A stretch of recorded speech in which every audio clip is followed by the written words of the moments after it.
Esta é a WBCQ, o rádio trazendo ao mundo a última chance, direto de Monticello, Maine, Estados Unidos. O desejo de todo cristão ao longo dos últimos 2000 anos é de ver o retorno do Salvador e de estabelecer seu reino eterno aqui nesta terra, e os acontecimentos no mundo revelam que isso acontecerá muito em breve. Continue ouvindo para aprender como você pode se preparar espiritualmente para os eventos finais desta terra. Rádio WLC, preparando um povo para viver no reino terrestre de Yahweh, que será estabelecido em face do iminente retorno de Cristo. Olá e seja muito bem-vindo à rádio World Last Chance. Eu sou seu apresentador, Cris Deluca. E eu sou Will Santos e obrigado por se juntar a nós no programa de hoje. Se você já nos ouve há algum tempo, você sabe que às vezes apresentamos tópicos que são um pouco no limite da ortodoxia cristã. Se não for ocasionalmente além desse limite.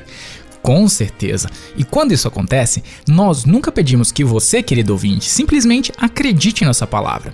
Isso é algo que nunca faremos, mas pedimos que você ouça com uma mente aberta e, em seguida, estude por si só. E é muito fácil quando nos é apresentada uma nova ideia e a ouvimos sem realmente darmos a devida atenção ou ouvi-la com a mente aberta. Mas é muito importante, nesses últimos dias, estudar com a mente aberta. E o programa de hoje, Cristo, agentes de Yahweh na terra e no céu. Realmente é.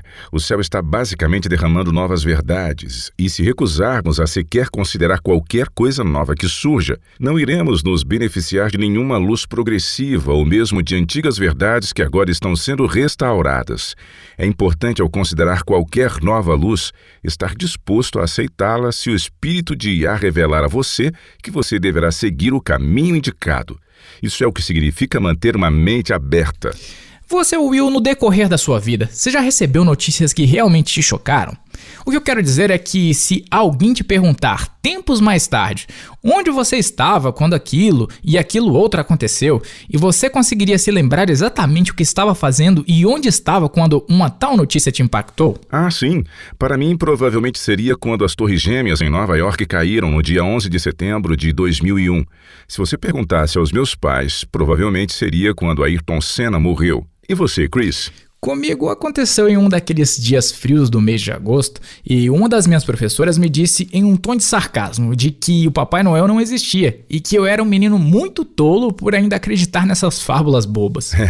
E isso me abalou sobremaneira. Eu ainda lembro que eu estava na sala de aula e uma das garotas mais bonitas da classe estava bem perto de mim e ouviu exatamente o que a minha professora me revelou naquele dia. E esse fato afetou diretamente o seu orgulho, não foi? Sim, isso me machucou muito. Porém, mais recentemente, outro fato me surpreendeu quando eu descobri que Yahushua, o único filho gerado por Yahweh, era totalmente humano. Isso foi um choque para mim. E para quem está ouvindo e também ficou chocado com isso, por favor, não pare de nos ouvir. Há evidências bíblicas que apoiam que Yahushua era totalmente humano. Correto, Chris. Essa ideia de que ele era divino só surgiu no século IV e é parte da heresia da trindade adotada do paganismo. Mas eu concordo que essa verdade foi bastante chocante para mim também. Sim, realmente foi. Depois de uma vida inteira se dirigindo a Cristo como sendo igual ao Pai e, de repente, ficar cara a cara com a compreensão de que ele era totalmente humano me deixou... Bem, falando honestamente, me deixou abalado. Parecia, sei lá, diminuir de alguma forma o nosso Salvador. Você sabe o que eu quero dizer, não sabe, Will? Para mim, aceitar que a segunda pessoa da divindade não era divina e sim totalmente humana, me parecia que ele estava sendo rebaixado. E ao conversar com outras pessoas, descobri que muitas delas também se preocupavam com isso.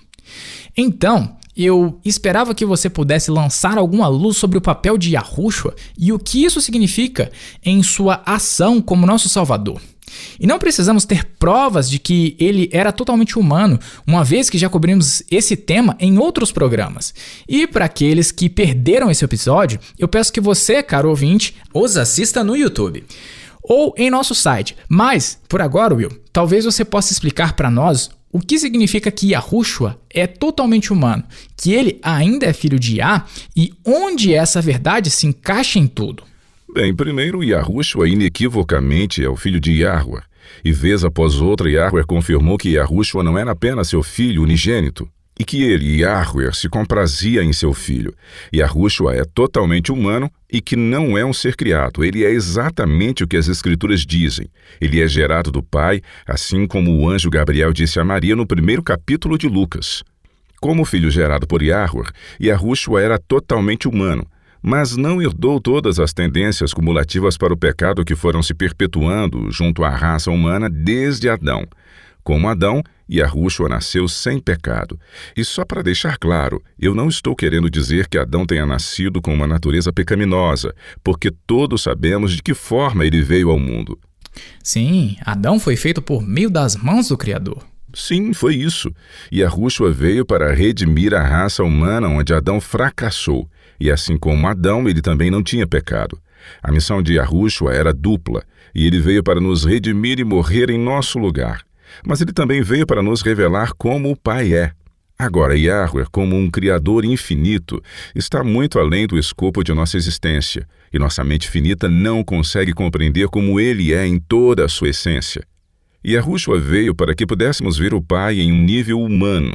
Vamos abrir em João 14 e ler os versículos 8 a 10. Este é um ponto importante, e eu não quero passar por cima disso de uma forma abrupta, porque esse é um entendimento fundamental que precisamos ter. João 14, versículos 8 a 10. Ok. Replicou-lhe Filipe: Senhor, mostra-nos o Pai, e isso nos basta. Disse-lhe Yahushua: Filipe, há tanto tempo estou convosco, e não me tens conhecido? Quem vê a mim, vê o Pai.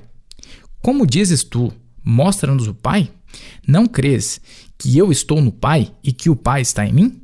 As palavras que eu vos digo, não as digo por mim mesmo, mas o Pai, que permanece em mim, faz as suas obras. Yahushua veio nos mostrar como Yahweh seria se ele fosse um ser humano. Quando ele se recusou a condenar a mulher apanhada em adultério, seria o próprio Pai gentilmente dizendo: nem eu te condeno, vá, não peques mais. Quando ele, ao desviar do seu caminho com o propósito de ressuscitar a viúva do filho de Naim, seria como se víssemos o Pai pronto a confortar e prestar socorro a uma mãe em desespero. Quando ele, de uma forma alegre, recebia os pequeninos, assim como comendo com os rejeitados da sociedade, curando os enfermos, confortando os desalentados, encorajando os deprimidos, e em tudo isso vemos como se fosse o Pai assumindo a forma humana e como que vivendo entre nós aqui na Terra. Que descrição linda! É tão difícil pensar no Pai em termos humanos, e você sabe, Will, o que eu quero dizer. Muitas vezes achamos que o Pai está muito distante de nós e muito além de nossa compreensão. Falando por mim mesmo, tem sido bastante fácil me concentrar totalmente em Yahushua, que, para ser franco, chega ao ponto de ser quase uma idolatria. Eu penso que muitas vezes é bastante fácil me relacionar com Yahushua a ponto do relacionamento com o Pai ficar em uma outra dimensão. Isso acontece com todos nós, Chris.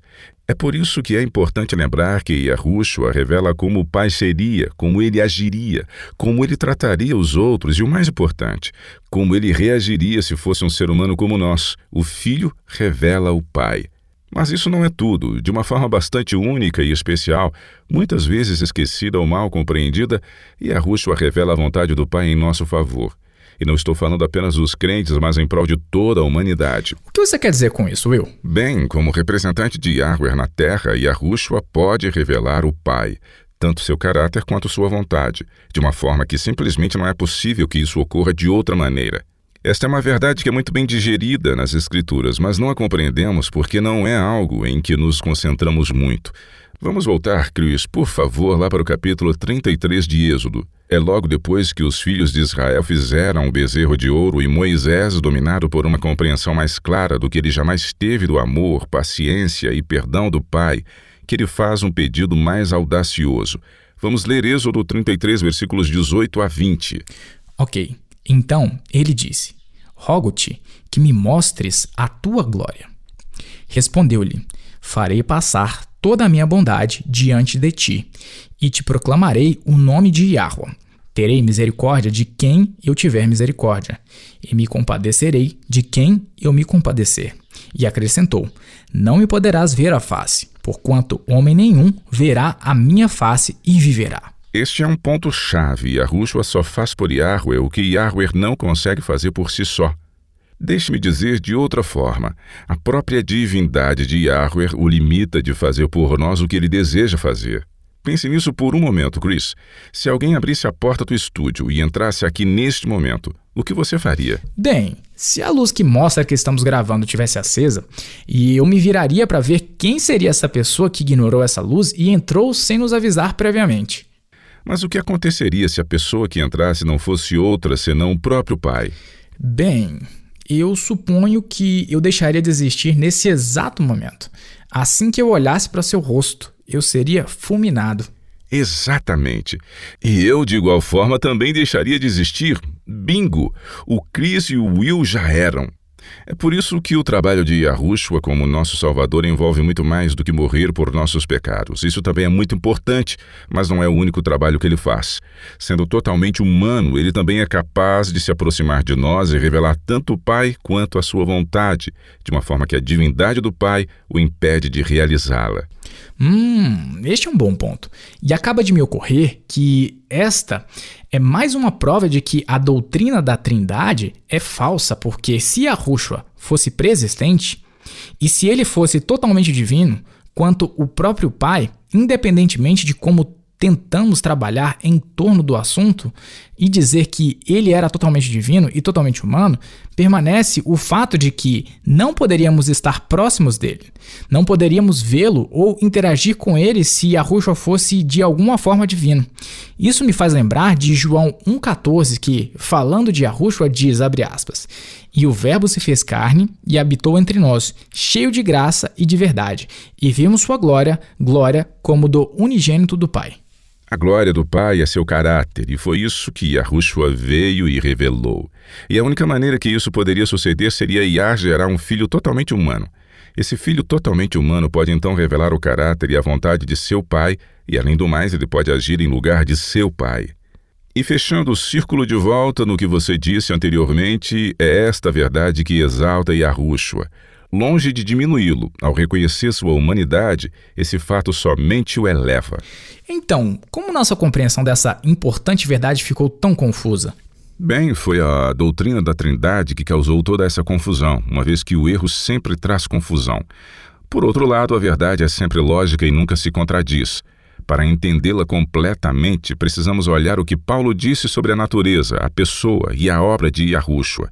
Foi um mal-entendido de algumas nuances delicadas nos escritos de Paulo que criaram um ambiente no qual a doutrina pagã da Trindade parecia fazer sentido. Se pudéssemos obter uma compreensão clara da cristologia de Paulo, sua compreensão iluminada da natureza, pessoa e missão do Salvador, então seremos capazes de ver claramente de que ponto os trinitarianos deram o pontapé inicial. Nossa, Paulo? Sabe o que eu sempre gostei do fato de que Pedro admitiu que ele também tinha dificuldade de entender os escritos de Paulo? Você sabia disso? Isso me faz sentir que eu estou em boa companhia. Ah, sim, você está em boa companhia, não está? Acho que todos nós temos lutado para às vezes entender o que Paulo escreve. Mas por que você não lê essa passagem para nós? Ela prova o que estou dizendo. Você sabe onde ela se encontra? Não, mas me dê só um segundo. Aqui está. 2 Pedro, capítulo 3. Paulo escreve essas orações em parágrafos bem longos e então, para colocá-los no contexto, eu vou ler os versículos 14 a 16. Tudo bem, comece a ler, por favor. Ok. Por essa razão, pois, amados, esperando estas coisas, empenhai-vos por serdes achados por ele em paz, sem mácula e irrepreensíveis, e tende por salvação a longanimidade de nosso Senhor, como igualmente o nosso amado irmão Paulo vos escreveu, segundo a sabedoria que lhe foi dada, ao falar acerca destes assuntos, como de fato costuma fazer em todas as suas epístolas, nas quais há certas coisas difíceis de entender, que os ignorantes e instáveis deturpam, como também deturpam as demais escrituras, para a própria destruição deles. Pedro está aqui reconhecendo o perigo de distorcer os escritos de Paulo. Isso é exatamente o que foi feito para apoiar a heresia de uma divindade trina. Mas se você realmente entender o que Paulo está dizendo, você verá que Yahushua, como filho unigênito de Yah e totalmente humano, não é diminuído em nada. Em vez disso, ele cumpre um papel muito importante que ninguém mais no universo pode preencher. Nunca devemos torcer ou tirar as escrituras de seu contexto ou de seu significado original. Devemos sempre manter as coisas dentro do contexto, assim como levar em consideração tudo mais sobre o assunto. Não podemos tirar do contexto o que estamos lendo, ou não estaremos sendo honestos com nós mesmos e com o que as escrituras estão tentando nos transmitir. Não podemos escolher o que desejamos aplicar e o que ignorar. É exatamente isso, Chris. Ok, vamos fazer uma pausa rápida. E quando voltarmos, eu gostaria de ouvir como a verdade da humanidade plena de Yahushua realmente o eleva. Fique ligado, voltamos já já!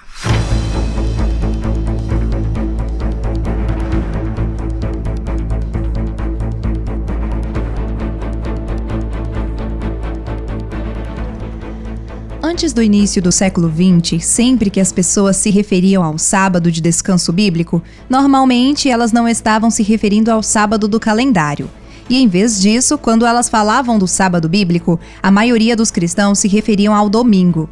As alusões ao domingo como sendo o sábado de descanso bíblico podem ser frequentemente encontradas nos escritos daquele período, e não havia a má compreensão do que representava o domingo. Os estabelecimentos comerciais fechavam suas portas e, pelo menos em países cristãos, todos designavam o domingo como sendo o dia de culto e descanso. Hoje tudo mudou, pois a maioria dos cristãos de nossos dias insiste que o dia em si não importa, uma vez que dizem eles rendem louvores ao Criador do universo todos os dias e apenas celebram sua ressurreição no domingo. É verdade que os crentes devem render louvores todos os dias, mas celebrar sua ressurreição no domingo não é a mesma coisa que trabalhar 6 dias e separar o 7º como dia de descanso. A maioria dos que celebram o domingo passa o resto do dia em atividades de lazer com amigos e familiares, ou mesmo vão às compras ou realizam pequenos trabalhos domésticos. O fato é que eles não deixam de lado suas atividades cotidianas para honrar ao nosso Criador e gastar tempo com Ele de uma forma única. A verdade é que o dia exato importa, e Satanás sabe disso. Bênçãos sem precedentes estão reservadas para aqueles que decidem abandonar suas atividades corriqueiras em seu dia e gastar tempo com seu Criador. Para saber mais, visite o www.wordlastchance.com/português e clique no ícone Rádio WLC.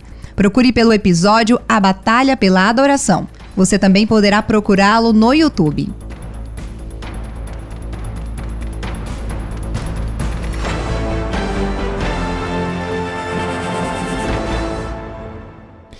E estamos de volta! Então, Yahushua, como filho unigênito de Yahweh e totalmente humano, tem um papel muito importante e de destaque, mas que ainda se prefigura abaixo do Pai. E como isso funciona? Ao longo das Escrituras, Yahushua é apresentado como claramente inferior a Yahweh, mas ainda como uma função de destaque.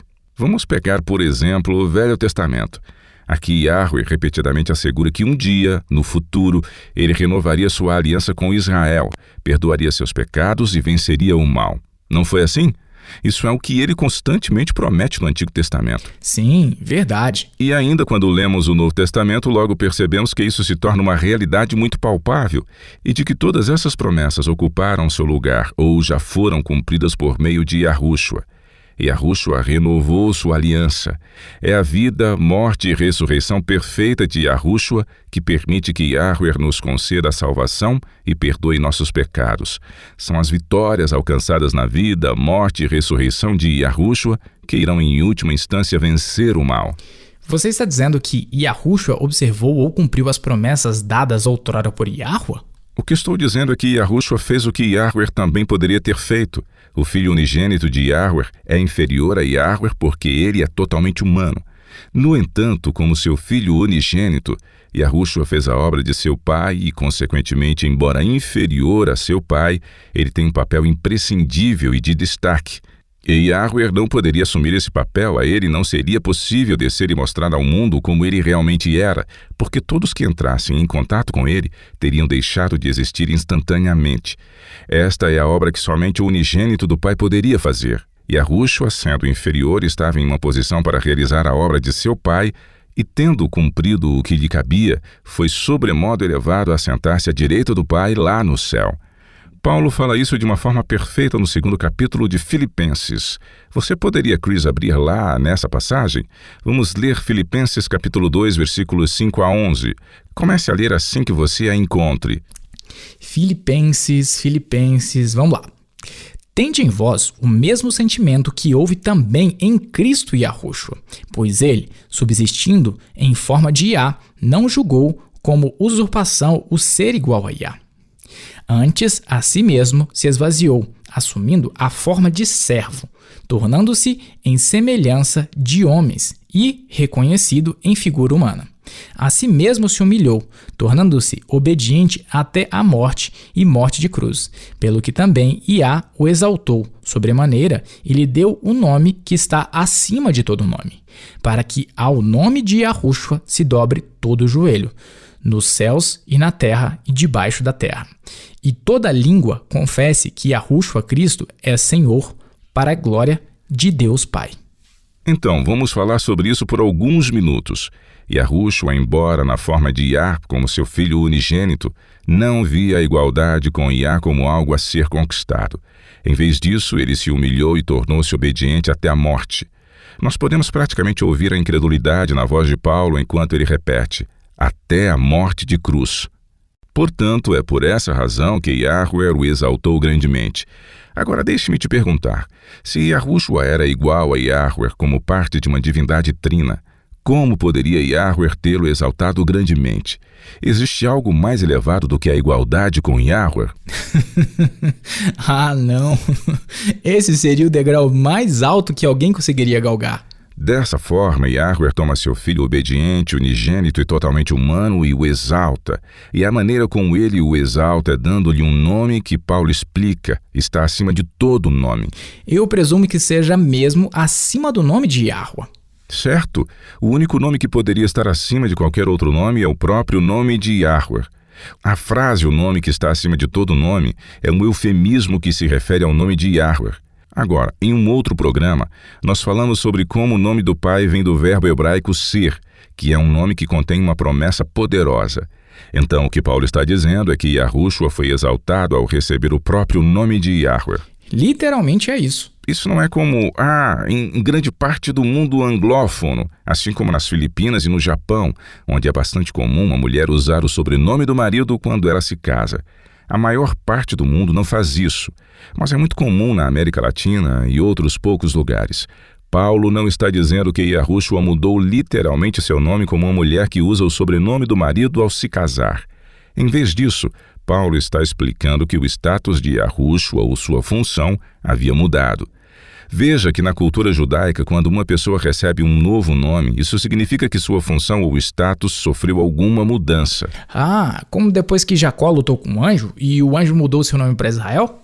Sim, foi isso, porque o anjo explicou que como um príncipe ele tinha poder com Iá e com os homens e que ele havia prevalecido, e seu status mudou de trapaceiro e enganador para um príncipe.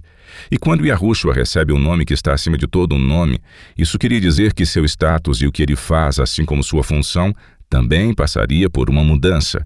Em outras palavras, uma vez que Yahushua foi galardoado com o próprio nome de Yahweh, ele agora agiria como se fosse Yahweh. Ele não é igual a Iá, mas ele atua em tudo como se fosse Iá. Yahweh exaltou seu filho quando ele deu a Yahushua seu próprio nome. Em essência, Yahweh concedeu seu próprio estado de governo para que Yahushua tivesse à frente de tudo.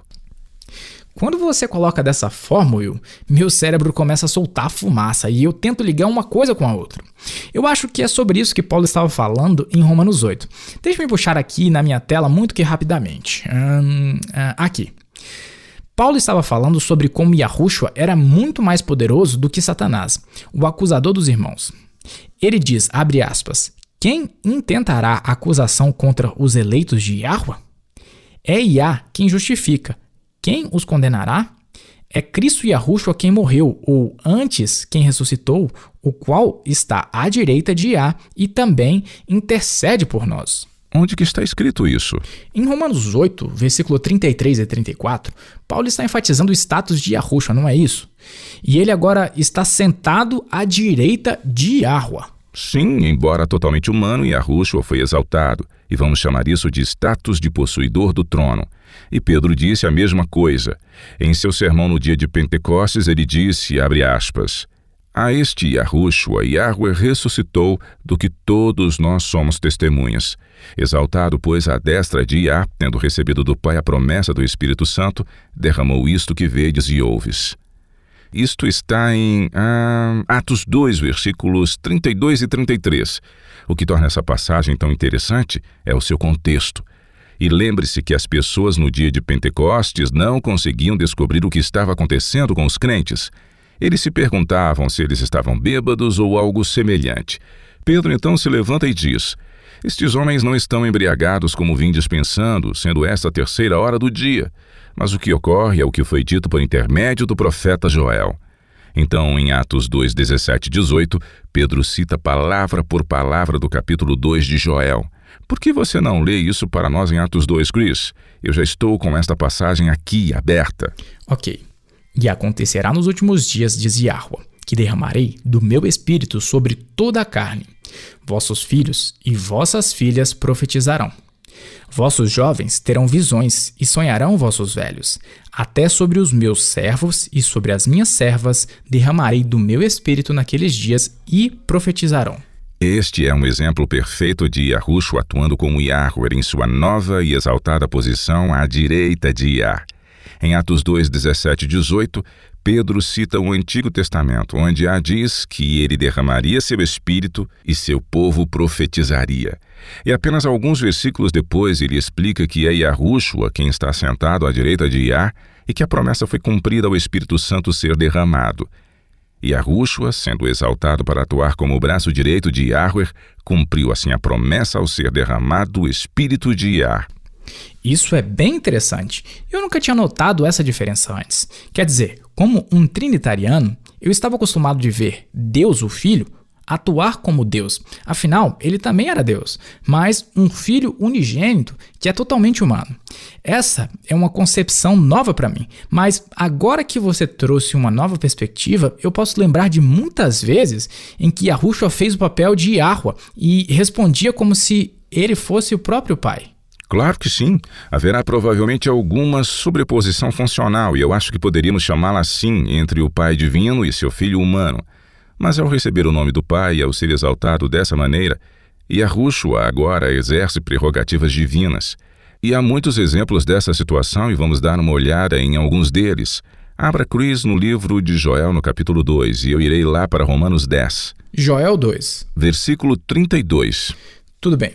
Diz: e acontecerá que todo aquele que invocar o nome do Senhor será salvo. Agora eu vou ler Romanos 10. Eu gostaria que você, Chris, e todos os nossos ouvintes prestassem atenção de quem está sendo falado em Romanos 10. Diz: se com a tua boca confessares Yahushua como Senhor e em teu coração creres que Yahweh o ressuscitou dentre os mortos, serás salvo, porque todo aquele que invocar o nome do Senhor será salvo. Isso é impressionante. Paulo está citando claramente Joel 2, mas em Joel, o Senhor se refere a Yahweh, enquanto em Romanos 10 se refere pelo menos em parte ao Senhor Yahushua Cristo. Porque Yahushua foi elevado para atuar como Yahweh. Para usar uma expressão do latim, Yahushua aparece in loco Dei, ou no lugar de Yahweh. Você entendeu, e esse não é o único lugar. Leia para nós 2 Coríntios capítulo 5, versículo 10. Ok, porque importa que todos nós compareçamos perante o tribunal de Cristo, para que cada um receba segundo o bem ou o mal que tiver feito por meio do corpo. O tribunal de quem?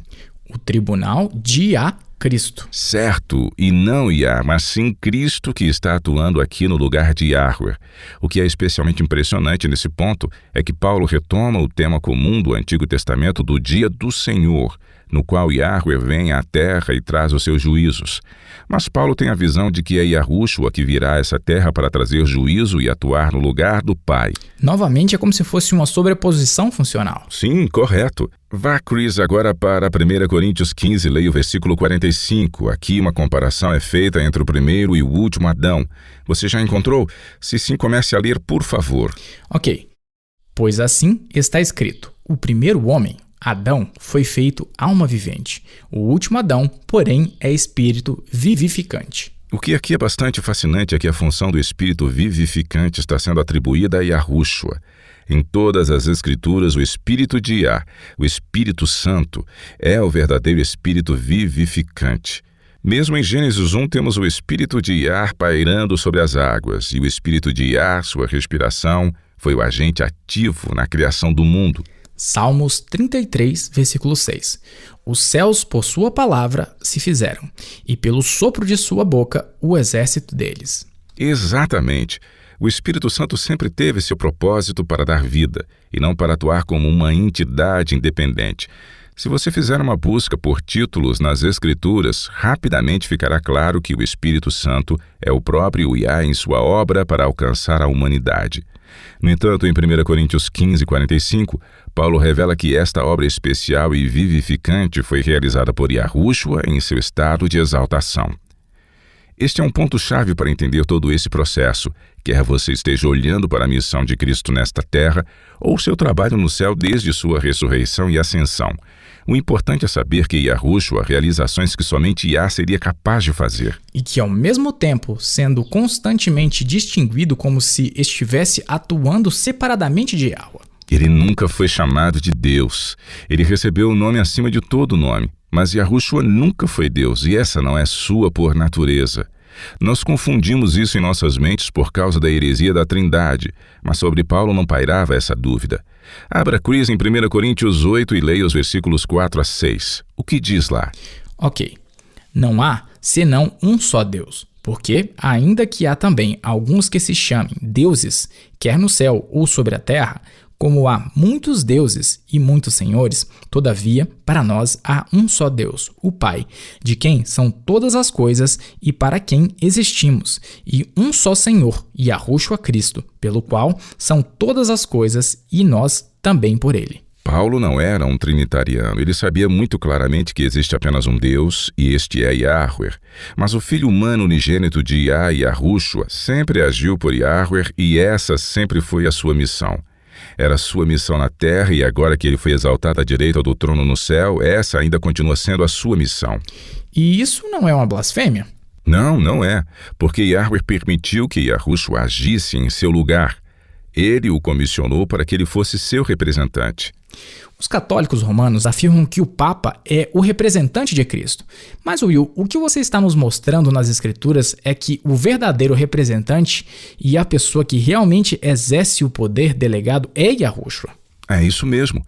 É uma posição extremamente exaltada de poder e honra. Mas esse status não confere divindade ao Salvador, e os primeiros cristãos entenderam também assim. Yahushua sempre foi totalmente humano e nunca divino. Só mais tarde, quando o cristianismo se corrompeu no século IV, essas nuances da verdade se tornaram confusas e turvas com a heresia de uma divindade trina. Isso realmente faz muito sentido. Quando pegamos a doutrina da Trindade pagã e lemos as Escrituras exatamente como elas são reproduzidas, e o fato de Moisés pedir para ver a face de Yah, tudo isso assume um grande significado. A resposta terna e paciente de Yahweh a Moisés é muito reveladora. Yahweh é excelso e nenhum pecador jamais poderá contemplar a face divina. Ou ele ou ela imediatamente deixaria de existir. Então, é claro, temos um problema iminente. Como o Pai se revela, uma vez que a ele não lhe é possível fazê-lo? Ele precisa de um intermediário ou um agente, se você quiser pensar dessa forma, para que essa pessoa haja em seu nome. E isso é um problema, porque quem pode agir em nome de um ser tão puro e santo? Somente seu filho unigênito seria capaz de cumprir essa função. Esta era uma missão que o próprio Yahweh deveria assumir, e então Yahushua foi gerado como filho unigênito de Yah para ser seu representante aqui nesta terra, a fim de fazer pelo Pai o que ninguém mais poderia fazer. E Yahushua nasceu para este propósito. É por isso que ele foi gerado sem pecado, como Adão, mas que não foi criado. É também por essa razão que ele é totalmente humano. Se ele fosse divino, não poderíamos contemplá-lo, muito menos poderíamos interagir com ele. Sim, e toda aquela ideia de que Cristo era totalmente humano e totalmente divino nunca fez sentido para mim. Ou é um ou é outro. E há uma distinção bem definida. É como uma gravidez. Ou uma mulher está grávida ou não está. Não existe essa coisa de ela estar ligeiramente grávida. Bem, ou mesmo se aplica a Yahushua. Ou ele é divino ou é humano. E não há precedente que ele seja os dois. Paulo ensinou que Yahushua era totalmente humano, mas exaltado para atuar como alguém apontado por Yahweh, ou seja, seu representante. E ainda assim, Paulo nunca chegou a afirmar que Yahushua era Deus, o Filho, sendo a segunda entidade de alguma trindade mística. Ele foi claro. O Salvador foi e ainda é um ser humano, que não era pré-existente. Sua existência começou quando o Espírito de Yah recaiu sobre Maria e ela ficou grávida. Como um homem, ele adorava e orava a Yahweh como qualquer um de nós. E se você voltar e ler suas declarações, você verá que ele sempre se submeteu ao Pai. João 14:28. O Pai é maior do que eu. A única paridade que Yahushua reivindicou foi uma igualdade funcional e sempre foi o plano de Yahweh operar por meio de seu Filho unigênito. Yahushua personifica o poder salvador de Yah e ele realiza as ações que Yah faria se a humanidade pudesse contemplar a divindade. Sempre foi plano de Yah que seu Filho completasse a obra de salvação profetizada no Antigo Testamento. Isso é fantástico e, claramente, isso não rebaixa a Cristo de forma alguma. Seu status de um ser totalmente humano era o plano de Yah durante todo esse processo. E o fato de que ele foi elevado a agente de Yah é reconfortante para nós também. Não saiam daí, queridos ouvintes, pois quando retornarmos estaremos respondendo às suas perguntas enviadas para a nossa caixa de mensagens diárias. Fique ligado!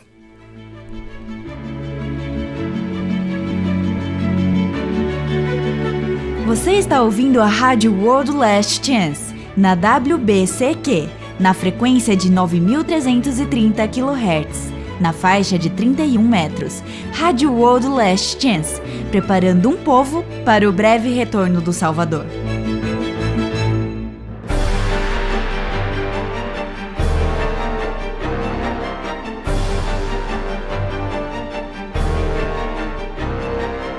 Se eu pedisse para que você definisse sua fé, você acha que conseguiria? A fé é mais do que uma simples crença. Até os demônios creem, mas eles não têm uma fé salvífica. É importante saber o que é fé, porque é por meio dela que temos acesso a todos os dons de Yahuwah para que alcancemos a nossa salvação. O perdão pelos nossos pecados é um dom, mas esse deve ser aceito por meio da fé. A obediência, a qual é um pré-requisito para adentrar as portas da Nova Jerusalém, também é um dom que deve ser aceito por meio da fé. Hebreus 11, versículo 6 afirma, abre aspas, de fato, sem fé é impossível agradar a Yah, porquanto é necessário que aquele que se aproxima de Yahuwah creia que ele existe e que se torna galardoador dos que o buscam. A fé é imprescindível para a vitória na caminhada cristã, porque a fé é a mão que se agarra às promessas de Yah. Se você gostaria de aprender como fazer com que sua fé se fortaleça, visite o www.wordlastchance.com/português. Procure pelo artigo intitulado 4 passos simples para que sua fé se fortaleça. A fé não é algo que você adquire ou mesmo algo que você alcança por suas próprias forças. No entanto, cooperando com o Yah e alinhando sua vontade à dele, você poderá ser agraciado com a fé do próprio Yahushua e as vitórias serão suas. Procure por 4 etapas simples para que sua fé se fortaleça no www.wordlastchance.com/português. Visite-nos hoje.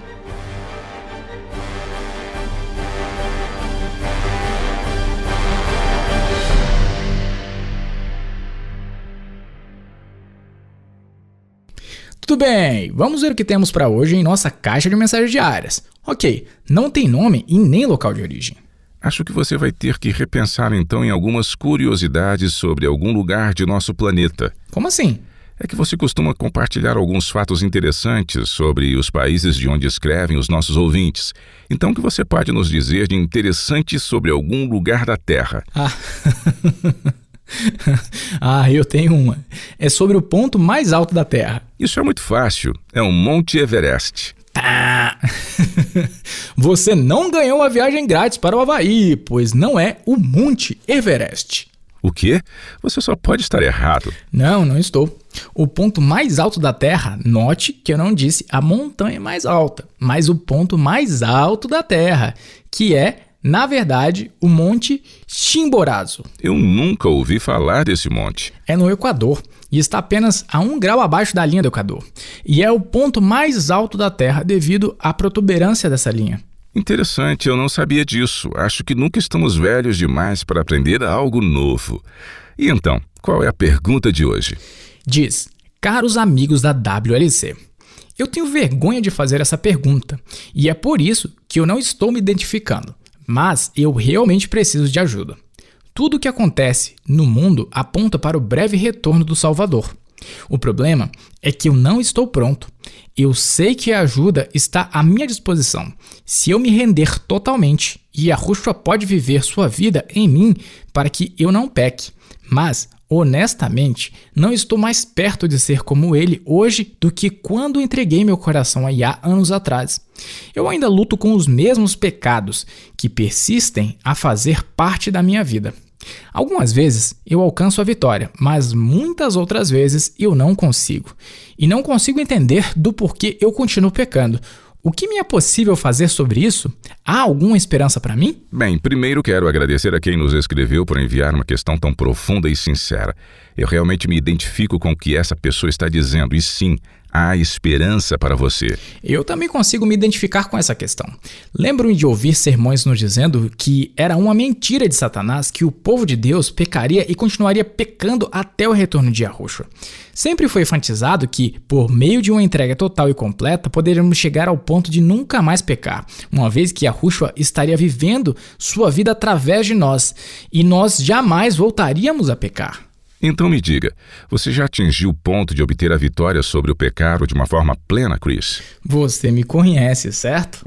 Vou interpretar isso como um não. Você está certo. Aqui está o que torna essa situação tão dolorosa. Isso nunca é apresentado como salvação pelas obras. E muitos cristãos farão tais acusações. Mas aqueles que acreditam que alcançarão o estado de impecabilidade por meio de uma rendição completa, antes do retorno do Salvador, não estão, na verdade, no caminho que os levará à salvação. Eles acreditam na salvação pela fé porque eles estão certos de que tal estado de impecabilidade é obtido somente por meio de uma entrega total e de uma fé inabalável em Yah. Cristo, em vós, a esperança da glória. Exatamente. Eu sei como eles dão crédito a uma mensagem assim, porque eu costumava acreditar assim também. Alguém pode me acusar de eu tentar construir um caminho que me conduza à salvação, mas eu seria o primeiro a negar tal acusação, dizendo que a salvação é somente alcançada por meio de uma total rendição a Yah. Somente quando eu tivesse com minha vida totalmente entregue a Ele, eu acreditava, o Salvador poderia viver sua vida em mim e eu, assim, alcançaria uma vida perfeita e sem pecado. O problema é que, e estou falando de experiência própria, não importa quantas vezes nos rendamos, nós ainda assim pecaremos. Certo, o problema não está em nosso desejo de nos entregarmos ou mesmo em que patamar está essa entrega. E nem é o problema com a nossa fé ou a falta dela. Em vez disso, o problema tem a ver com nossa própria natureza, uma vez que todos nós temos naturezas pecaminosas. Nós as herdamos de nossos pais, que herdaram a natureza pecaminosa de seus pais, e assim por diante, até que cheguemos a Adão e Eva. E Paulo explicou sobre isso. Você poderia, por favor, Chris, ler em 1 Coríntios, capítulo 15? Vamos dar uma olhada nisso. Normalmente nos concentramos no fato de que Paulo está descrevendo aqui a ressurreição dos justos. Mas entrelaçada por toda parte está uma explicação de que temos agora e continuaremos a ter naturezas decaídas até que sejamos dotados de uma natureza superior em face do retorno do Salvador. Ok. Comece com o versículo 42. Ok. Pois assim também é a ressurreição dos mortos. Semeia-se o corpo na corrupção, ressuscita na incorrupção. Semeia-se em desonra, ressuscita em glória. Semeia-se em fraqueza, ressuscita em poder. Semeia-se corpo natural, ressuscita corpo espiritual. Se há corpo natural, há também corpo espiritual. Quando lermos toda essa passagem no contexto, veremos que não há nada aqui para indicar que nos tornaremos seres espirituais antes do retorno de Yahushua. Usando a analogia das sementes no início do versículo 36, Paulo diz, abre aspas, insensato, o que semeias não nasce, se primeiro não morrer. Ok, leia para nós o versículo 46, e enquanto você lê, observe como Paulo traça um contraste entre nós e Yahushua. Nós não somos iguais a ele. Ok, mas não é primeiro o espiritual, e sim o natural. Depois, o espiritual.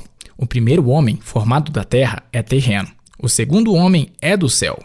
Como foi o primeiro homem, o terreno, tais são também os demais homens terrenos. E como é o homem celestial, tais também os celestiais.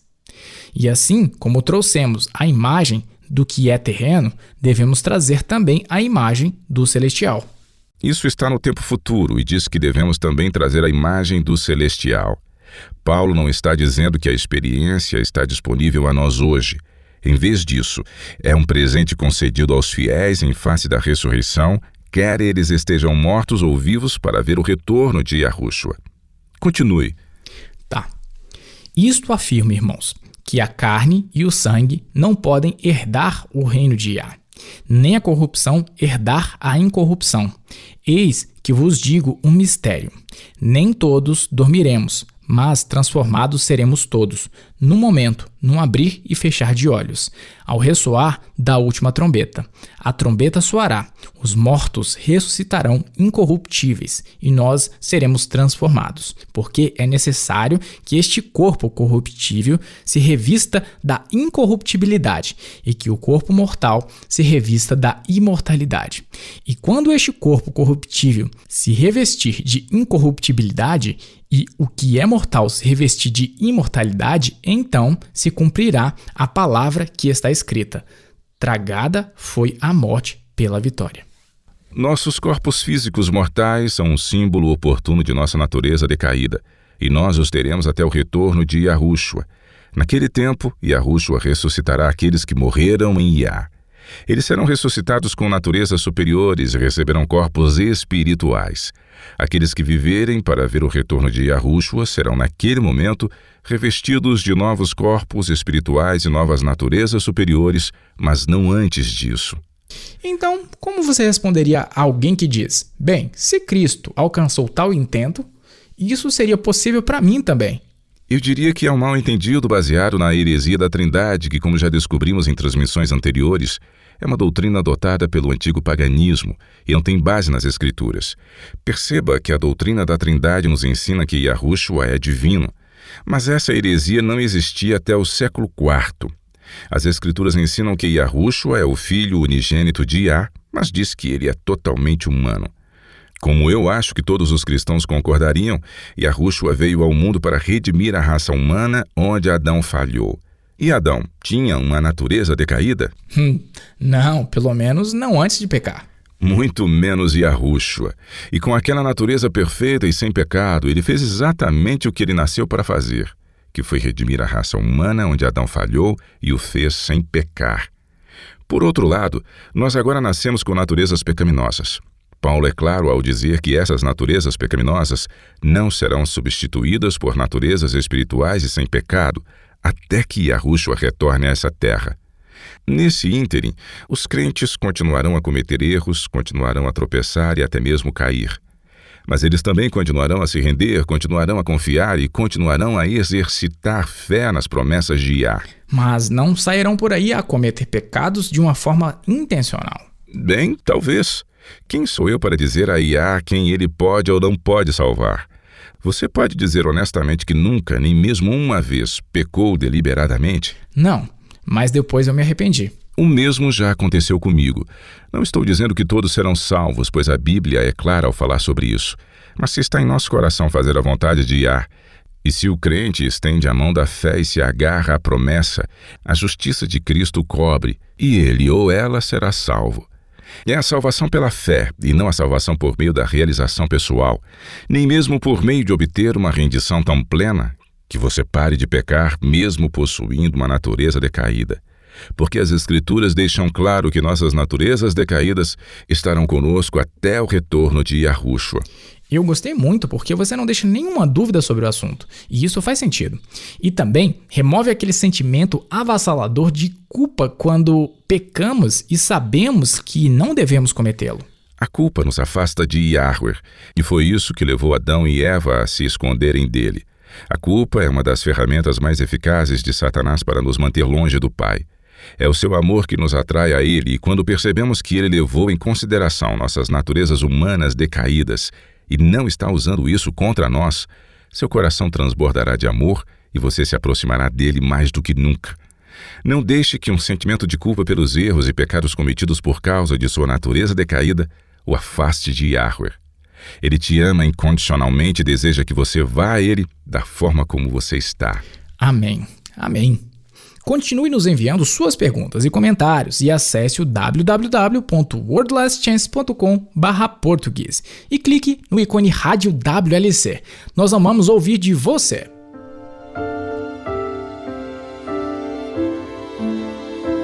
Olá, eu sou Laura Lee com sua promessa diária da Palavra de Yah. Ruth Schenck e sua sogra estavam bastante animadas quando entraram na rodovia indiana e começaram uma longa viagem de 1.200 milhas, ou mais de 1.900 quilômetros, com destino a Santo Antônio, Texas. A filha mais velha de Ruth ia se casar em alguns dias, e as duas estavam ansiosas por poder participar desse momento indescritível. Como sua sogra tinha problemas cardíacos e hipertensão, Ruth decidiu levá-la de carro, ao invés de pegarem um avião. O mês de março tinha apenas começado e o tempo estava ameno quando elas começaram sua longa jornada. E os quilômetros iam ficando para trás enquanto as duas curtiam cada momento daquela aventura. Como ainda estavam no mês de março e na América do Norte, e antes que eles conseguissem passar para o próximo estado, uma quantidade significante de neve começou a cair. Quando chegaram a Joplin, Missouri, a apenas 2 estados e cerca de 800 quilômetros para chegar ao seu destino, elas pegaram uma grande nevasca e a visibilidade era quase zero. Ruth sentiu sua atenção aumentar enquanto pensava qual outra opção ela teria frente àquela situação, uma vez que parar e esperar até que a nevasca desse uma trégua não era uma opção. As tempestades do meio oeste são bem conhecidas por suas temperaturas congelantes. Se elas parassem no acostamento, o carro poderia ficar entalado em grandes quantidades de neve que se acumulam ao longo da rodovia. Assim como a visibilidade seria mínima e outro carro poderia vir e causar um grande acidente devido à dificuldade em perceber outros carros na pista ou no acostamento. Além disso, já havia um histórico de pessoas que morreram congeladas em carros presos à beira da rodovia. Ruth e sua sogra não poderiam correr esses riscos e a única opção seria continuar. Dirigir com visibilidade limitada em estradas com uma camada considerável de gelo que se formava era muito estressante e a tempestade não parecia diminuir tão cedo. Precisamos parar em algum lugar, disse Ruth. Onde? Sua sogra perguntou. Uma placa grande e pouco visível apareceu no meio daquela nevasca. Era um outdoor. Na placa estava escrito Holiday Inn, na próxima saída à direita. Ao sair da rodovia com cuidado e derrapando um pouco naquela rua congelada, Ruth se viu em uma estrada estreita e cercada por grandes bosques. Como ela não conseguia avistar o hotel anunciado, ela continuou dirigindo. Depois de dirigir quase 1 quilômetro, ela conseguiu ver o dito hotel. Ufa, que alívio! Ruth ainda não conseguia ver o nome do hotel, mas só poderia ser o local anunciado. Ela cuidadosamente estacionou ao lado de uma betoneira e foi para o saguão. Um pequeno decalque nas portas da frente informava o nome do local e, de fato, ela havia encontrado o Hotel Holiday Inn. Nós gostaríamos de um quarto somente para essa noite, disse ela à mulher que estava na recepção. Ah, bem, o nosso hotel ainda não está aberto para os novos hóspedes, pois ainda estamos em construção. Ao olhar para fora e ver as condições do tempo, assim como a sogra de Ruth, a recepcionista disse: temos alguns quartos prontos e já com as camas. Se vocês quiserem ocupar um desses quartos, para nós será um prazer tê-las conosco. Ruth e sua sogra ficaram muito aliviadas por terem conseguido sair ilesas daquela rodovia em tais condições. Na manhã seguinte, o céu estava azul e as estradas já estavam limpas. Quando Ruth foi devolver a chave do quarto, a mesma mulher do dia anterior estava na recepção. Você teve sorte de não ter ficado presa na rodovia ontem à noite, ela disse a Ruth. Graças a Deus que eu consegui ver o outdoor do seu hotel, disse Ruth. A mulher franziu a testa um tanto confusa, mas... Ainda não instalamos um outdoor lá na rodovia, disse ela. Na verdade, nós ainda nem colocamos a identificação na frente do nosso hotel. Temos apenas o decalque na porta. Ao falar do cuidado de Yahweh por seu povo, Deuteronômio 32, 10-12 diz: Achou-o numa terra deserta e num ermo solitário povoado de uivos. Rodeou e cuidou dele, guardou-o como a menina dos olhos. Como a águia desperta sua ninhada e voeja sobre os seus filhotes, estende as asas e, tornando-os, os leva sobre elas, assim só Yahweh o guiou, e não havia com ele Deus estranho. Recebemos grandes e preciosas promessas. Vá e comece a reivindicá-las.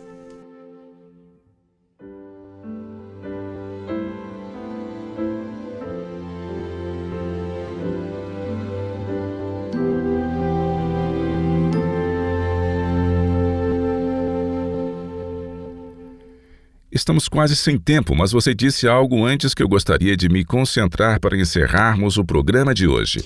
E o que foi? Você disse que o fato de o Salvador ser totalmente humano e ainda assim ter sido elevado a um status tão proeminente nos traz bastante alento. E é isso aí. Você poderia abrir, Chris, em Apocalipse 3. O Apocalipse, como todos sabemos, é o último livro da Bíblia e contém mensagens especialmente para a geração final. Os primeiros capítulos do Apocalipse contêm mensagens para as 7 igrejas. Essas eram igrejas literais da Ásia Menor do primeiro século, mas também simbolizam períodos na história da igreja. A última igreja é a de Laodiceia, e uma promessa incrível é dada àqueles que fazem parte da geração do fim e que se renderão totalmente a Yah, e por meio da fé nos méritos expiatórios do Salvador aceitarão a salvação. Você poderia ler Apocalipse 3, 20 e 21, por favor? Ok. Eis que estou à porta e bato. Se alguém ouvir a minha voz e abrir a porta, entrarei em sua casa e cearei com ele, e ele comigo.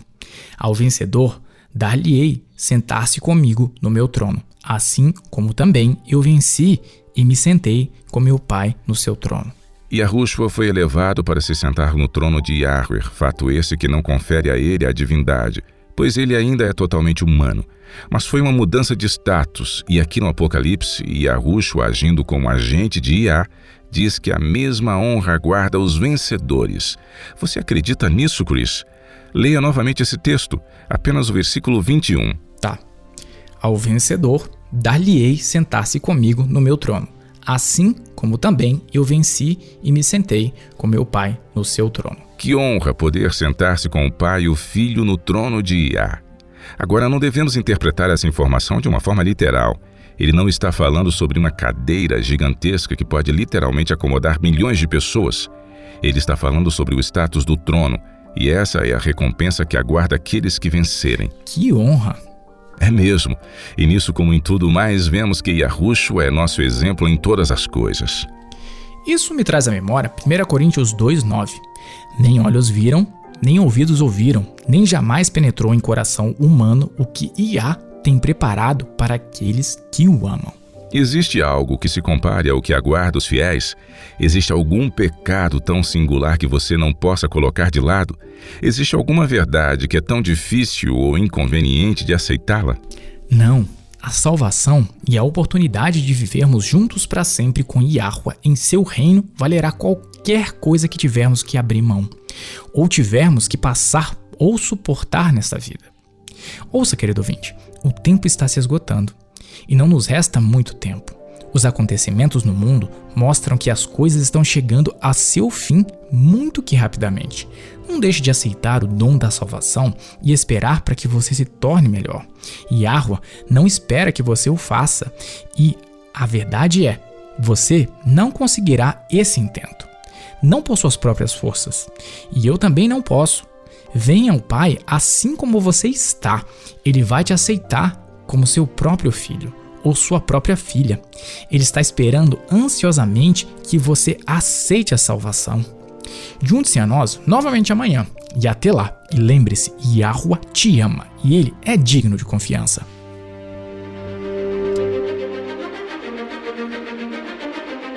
Você ouviu a rádio WLC. A World Last Chance está comprometida em levar o evangelho do reino de Yah a todo mundo. Profecias e eventos atuais indicam que o Salvador retornará em um futuro bem próximo, e após a sua vinda, os santos serão brindados com a imortalidade. e o reino de Yah será estabelecido aqui nesta terra. Não há tempo a perder. Aceite hoje o dom da salvação e permita que Yahuwah o cubra com a justiça de Cristo.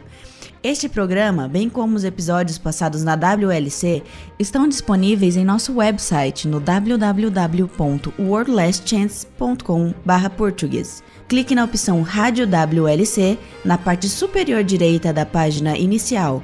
Participe conosco novamente amanhã com uma nova mensagem cheia de verdade no WBCQ, na frequência de 9.330 kHz, na faixa de 31 metros.